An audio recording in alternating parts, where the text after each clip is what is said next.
In our country, if you work hard and play by the rules, you ought to be able to take care of yourself and the people you love. That's a fundamental promise of America. A promise that should be true for everyone. Growing up in Oklahoma, that promise came through for me and my family. After my older brothers joined the military and I was still just a kid, my daddy had a heart attack and couldn't work. My mom found a minimum wage job at Sears, and that job saved our house and our family. My daddy ended up as a janitor, but he raised a daughter who got to be a public school teacher, a law professor, and a senator. We got a real opportunity to build something.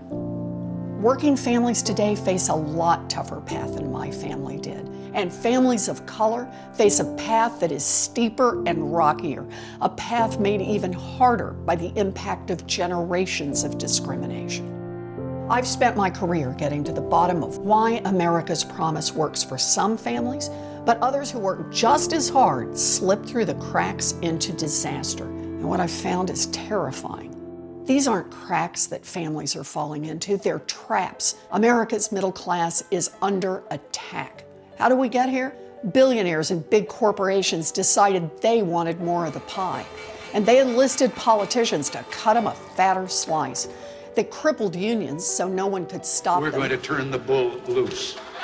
Dismantled the financial rules meant to keep us safe after the Great Depression, and cut their own taxes so they paid less than their secretaries and janitors. It's time to write the rules for the middle class. After Wall Street crashed our economy in 2008, I left the classroom to go to Washington and confront the broken system head on. Elizabeth Warren, apparently not afraid to tangle with Wall Street. Elizabeth Warren is heading into the lion's den. Mrs. Warren goes to Washington. She does. We created America's first consumer watchdog to hold the big banks accountable. A woman who has warned of another meltdown if Washington doesn't straighten up. I never thought I'd run for office, not in a million years. But when Republican senators tried to sabotage the reforms and run me out of town, I went back to Massachusetts and ran against one of them.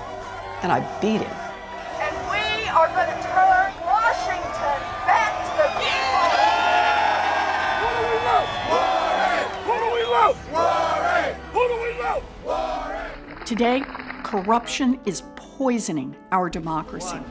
Politicians look the other way while big insurance companies deny patients life-saving coverage, while big banks rip off consumers, and while big oil companies destroy this planet.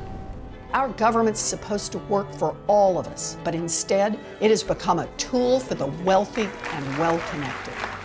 The whole scam is propped up by an echo chamber of fear and hate, designed to distract and divide us. People who will do or say anything to hang on to power point the finger at anyone who looks, thinks, prays, or loves differently than they do. Build that wall. But this dark path doesn't have to be our future. We can make our democracy work for all of us.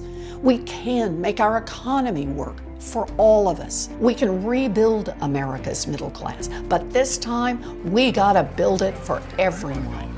No matter where you live in America, and no matter where your family came from in the world, you deserve a path to opportunity. Because no matter what our differences, most of us want the same thing: to be able to work hard, play by the same set of rules, and take care of the people we love. That's the America I'm fighting for. And that's why today I'm launching an exploratory committee for president. But the outcome of this election will depend on you. This is what democracy looks like. In the last 2 years, millions of people have done more than they ever thought they would to protect the promise of America. And here's what we learned. If we organize together, if we fight together, if we persist together, we can win. We can, and we will.